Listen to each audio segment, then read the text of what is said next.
Hello friends, तो ये बात है आज से 104 ईयर्स एगो की 1919 की, जब हमारे देश पे ब्रिटिशर्स का राज हुआ करता था। वो लोग अपनी हमेशा कोई ना कोई एक ऐसी रणनीति लाते रहते थे जिससे हम लोग को प्रॉब्लम हो, और हम लोग भी उन्हें फेस करते थे और उनका विरोध करते थे ताकि हमें उनसे आज़ादी मिले।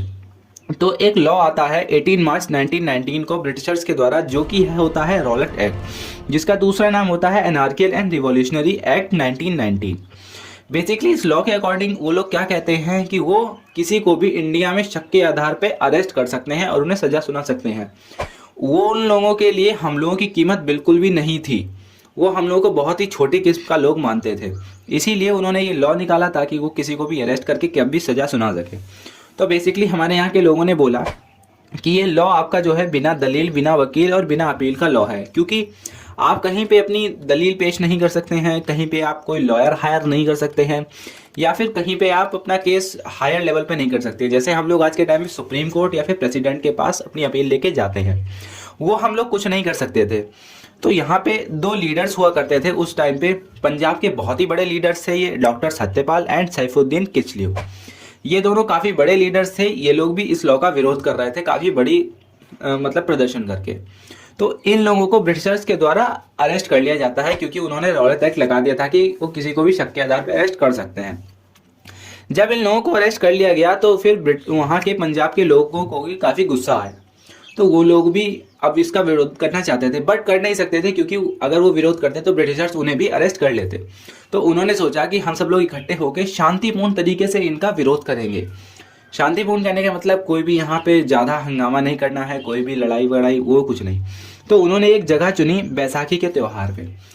बैसाखी का त्यौहार उस दिन था 13 अप्रैल 1919 को। तो उन्होंने सोचा कि इस दिन से हमारी गेहूं की कटाई शुरू होती है, तो इसी दिन बेसिकली अपना ये प्रदर्शन स्टार्ट करते हैं। तो एक जगह है जलियांवाला बाग, आपने सुनी ही होगी। तो वहाँ पे सब लोग इकट्ठे हुए। वो जलियांवाला बाग जो है बेसिकली उसकी बिल्डिंग का स्ट्रक्चर कुछ चारों तरफ से बंद है, 3 तरफ से बंद है, एक तरफ से खुला है। आने जाने का रास्ता सिर्फ एक ही तरफ से है, बाकी चारों तरफ बहुत ऊंची ऊंची दीवारें हैं जिनके आर पार कोई जा नहीं सकता है। तो यहाँ पे प्रदर्शन चल रहा था, बट यहाँ पे एक सीन क्या होता है कि एक दलाल होता है हंसराज नाम का।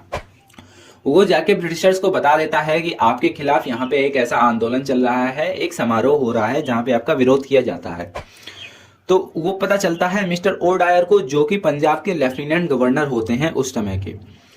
वो अपना ऑर्डर पास करते हैं गोरखा रेजिमेंट के कमांडर, जो कि होते हैं ब्रिगेडियर आर डायर को, कि जाओ वहां जाके उन सब लोगों को शांत करो, उन सब लोगों को जैसे भी करो फायरिंग करो, बस वो विरोध नहीं होना चाहिए, क्योंकि अगर ये विरोध हो गया तो ब्रिटिशर्स का हम लोगों पे से जो प्रेशर है वो कम हो जाता।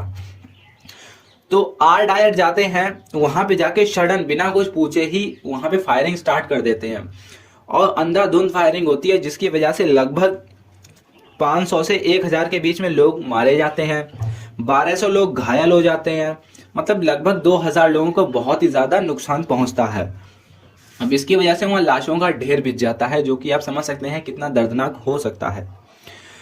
तो ये केस बेसिकली होता है इंडिया में। अब फिर मिस्टर ओडायर जिन्होंने ये ऑर्डर दिया होता है, उन्हें सस्पेंड करके वापस भेज दिया जाता है इंग्लैंड। तो वो जब अपने वहां जाते हैं तो उनका काफी अच्छा तरीके से स्वागत होता है कि वाह भाई वाह, तुम मार के आए हो भारतीयों को, इतने सारे इंडियंस को मार के आए हो। तो जब ये बात हमारे इंडिया में पता चलती है तो सब लोग काफी गुस्सा होते हैं।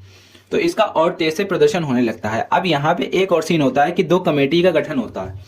एक ब्रिटिशर के द्वारा करी जाती है जिसको बोला जाता है हंटर कमेटी, दूसरी इंडियन के द्वारा करी जाती है, वो होती है मोहन मदन मालवीय कमेटी, क्योंकि भाई हमें पता है कि ब्रिटिशर्स अपनी साइड लेंगे।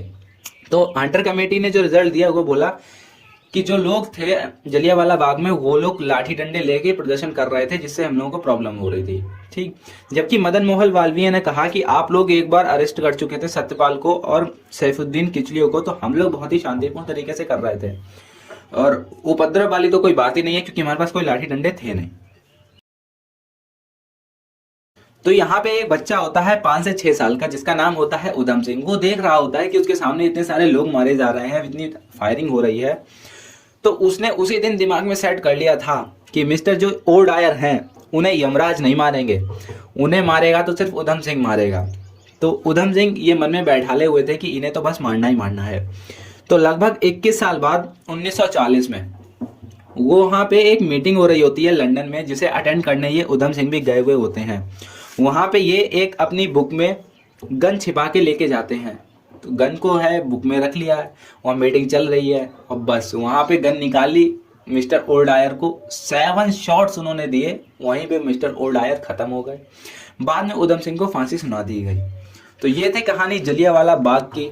ऐसे इंसिडेंट हमारे हिस्ट्री में हुए हैं, बट इतना बड़ा कोई भी अंग्रेजों द्वारा नहीं किया गया है। तो उम्मीद है वीडियो आपको अच्छी लगी होगी। अगर अच्छी लगी है तो चैनल को सब्सक्राइब करें, वीडियो को लाइक करें। अब ऐसी वीडियो आपके लिए आती ही रहेंगी सीरीज बाय सीरीज। तो मिलते हैं नेक्स्ट वीडियो में, तब तक के लिए बाय बाय।